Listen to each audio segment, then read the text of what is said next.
김수종이 꿈꾸는 정의롭고 원칙이 살아있는 대한민국.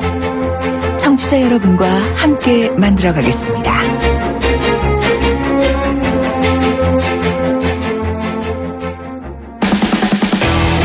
돌려보고 비틀어보는 오늘의 이슈.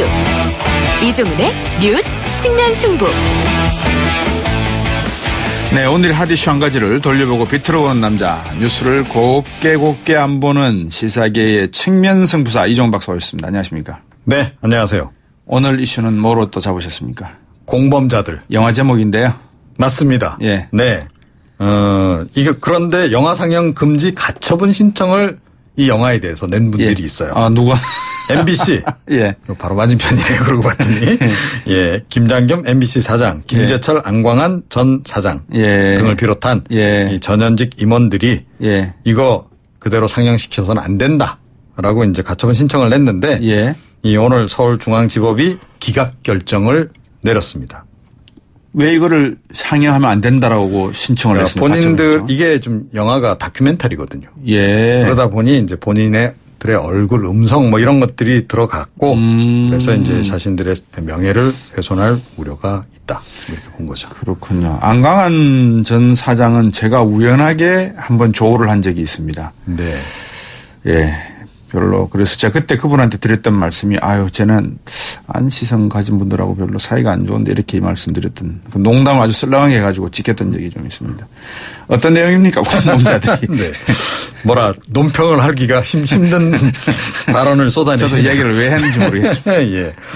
이 부제가요. 예. 방송의 몰락 10년의 전쟁. 이렇습니다. 자, 그래서 예. 뭐 간단히 이야기하면 그들은 어떻게 기레기가 되었는가. 그 역사가요? 기레기. 아, 쓰레기가 되었나? 예. 그러니까 기자 쓰레기가 되었는가라고 하는 이제 그 역사에 관한 얘기고요. 2008년 이제 이명박 정부 때부터 이 정권이 언론을 장악을 해서 이제 어떻게 이 사람들을 좀 권력 차원에서 장악을 하고 통제를 하고 했는가. 거기에 대해서 이 언론인들은 어떻게 대처를 했는가. 그 과정을 쭉 기록한 그런 다큐멘터리. 최근에 삼성하고 장충기 사장하고 주고받은 문자 메시지도 보니까 대단하던데요, 언론들이. 네. 그러니까요. 예. 그래서 더욱더 요즘에 이제 기레기가 여기저기 너무 도처에 좀 뭐 산재에 있다. 뭐 이제 이런 이야기까지 이제 나오는데요. 장충기 사장에게 문자를 보낸 많은 분들과 더불어 장충기 사장이 또 인사청탁을 한 또 그런 문자도 하나 나왔는데요. 안모 사장. 예, 조금 전에 말씀하신 바로 그 사장. 전 사장님. 제가 그분을 이야기했던 이유가 있습니다. 그분에게 뭐 인사청탁을 해서 그 인사청탁을 원래 부탁받은 사람이 있을 거 아니에요? 그 사람에게 당신 아들 어떻게 됐느냐 이렇게 묻는 내용에 그게 또 공개가 됐죠. 이 장 전 사장과의 문자와 관련해서는 뭐 기자들이 뭐 사실은 광고 청탁에 인사 청탁에 그래서 언론이 권력은 물론이고 재벌하고도 유착을 했다.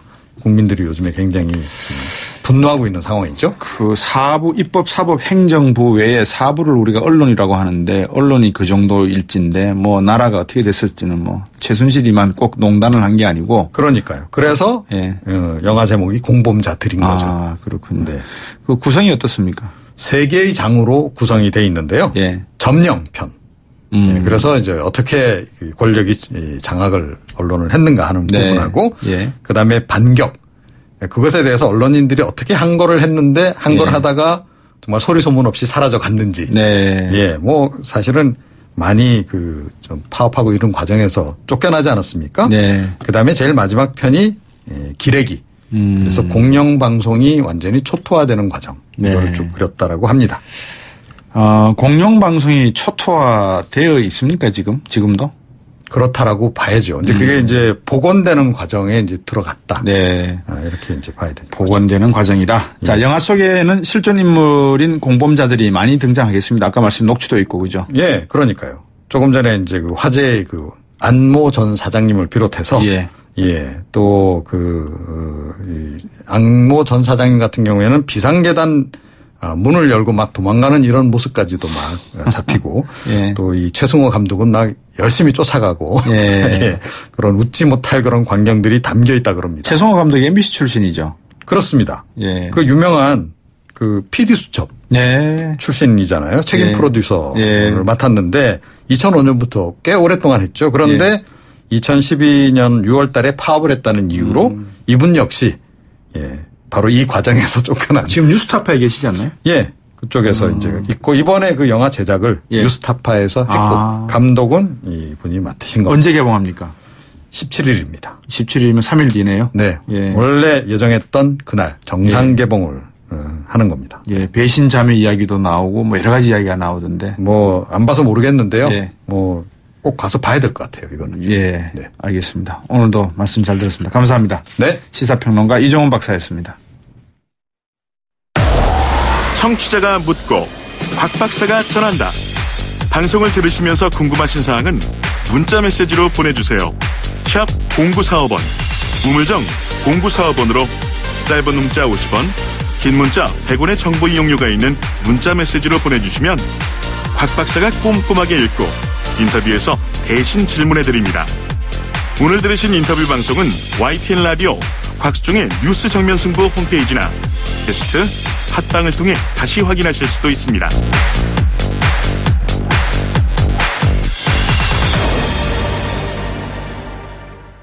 오늘로서 제5회 세계 위안부 기림일을 맞았는데요. 1991년 8월 14일 일본군 위안부 피해자인 김학순 할머니가 국제사회에 일본군 성노예 문제를 고발한 날을 기억하기 위해서 지정된 날입니다. 제5회 세계 위안부 기림일을 맞아서 지난 2005년 박근혜 정부에서 체결한 한일 위안부 합의문의 문제점을 지적하는 목소리도 커지고 있는데요.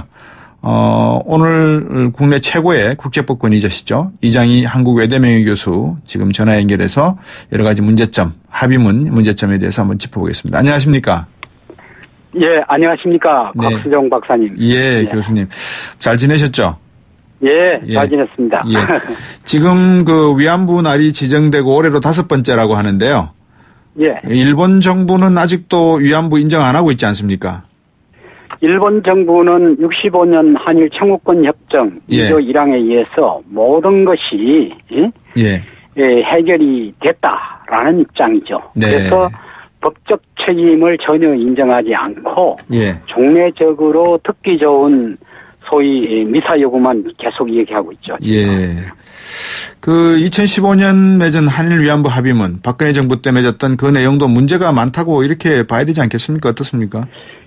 예, 바로 2012년 2015년 12월 28일 합의문의 여러 가지 가장 큰 문제점은 역시 65년 청구권 협정의 재판이다.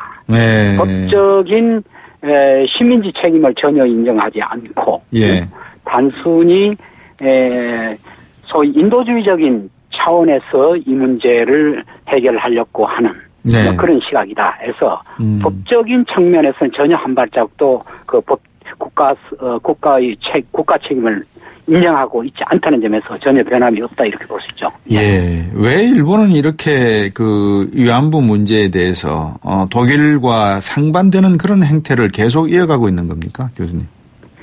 예, 근본적으로 일본의 역사의 주체 중심에 있는 아베를 비롯한 현 정권이 사실은 그 도쿄 전범 재판의 그 후예들입니다. 그렇죠. 그래서 이 사람들의 정권의 정통은 과거 식민지 근대화를 가장 아름다운 자기들의 정치 자산으로 활용하고 그것을 따르는 많은 일본의 국내 우익 세력들을 반합시키고 거기에 바로 이 위안부 문제에 대해서도 바로 일본의 식민지가 합법이다. 합법적인 식민지 하에 일어난 이 강제 동원의 일환인 그 위안부 문제. 이런 문제는 뭐가 문제냐. 자기들 식민지의 그 불법성을 전혀 인정하고 있지 않죠.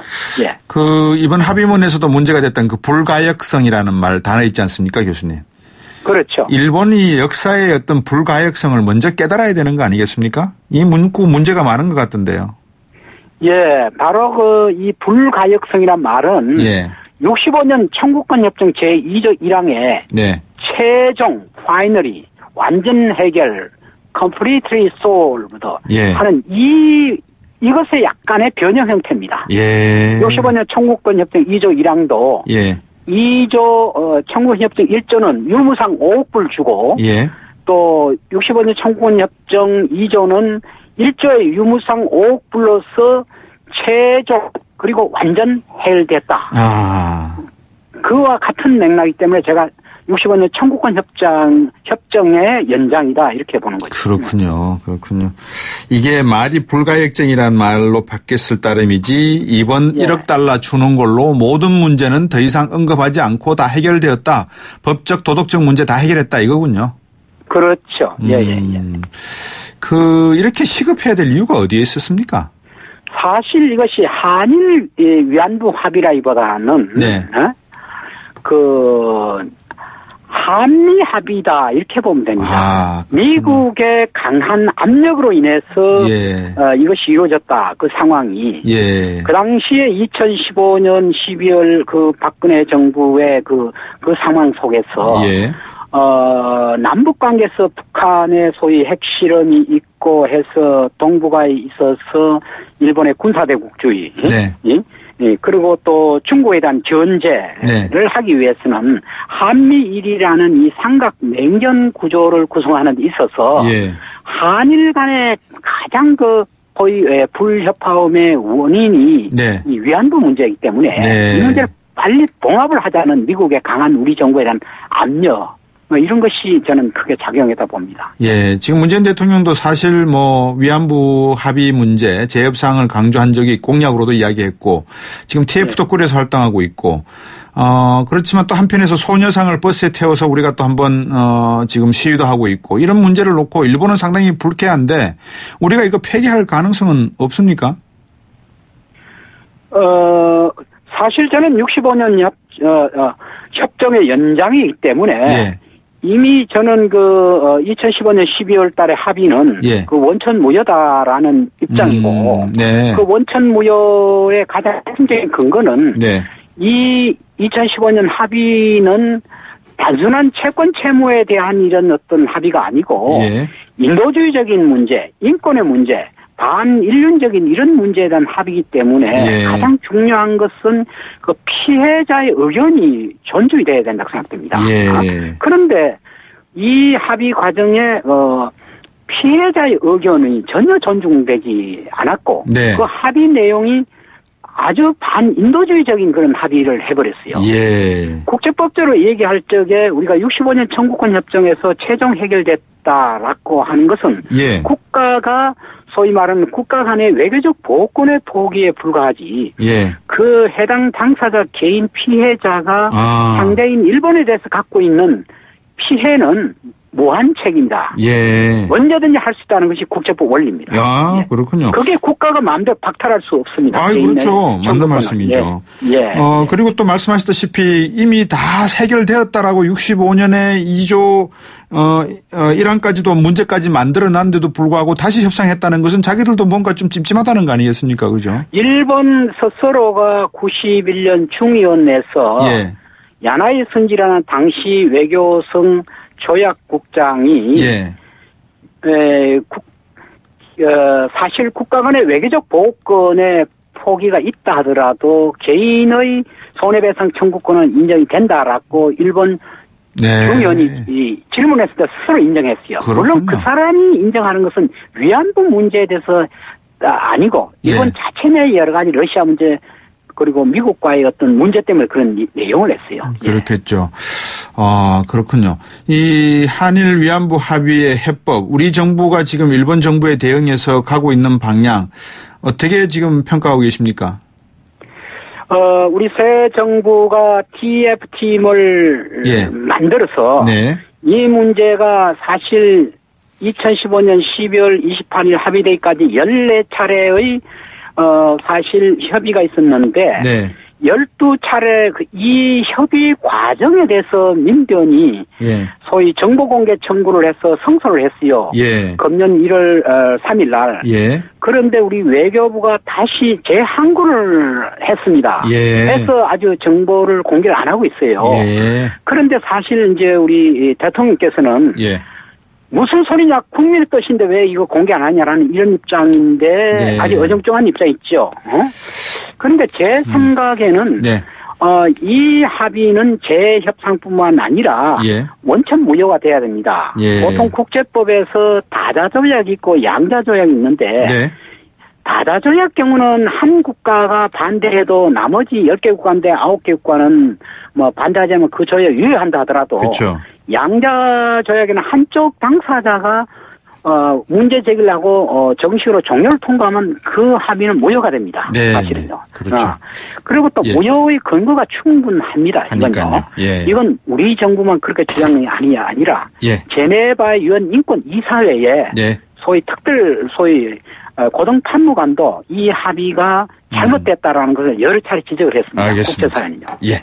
교수님 오늘 말씀 듣고 나니까 좀 더 국제법적인 이해가 많이 된 것 같습니다. 오늘 말씀 잘 들었습니다. 감사합니다. 감사합니다. 네, 이장희 외대 명예교수였습니다. 7시 뉴스 듣고 3부로 오겠습니다.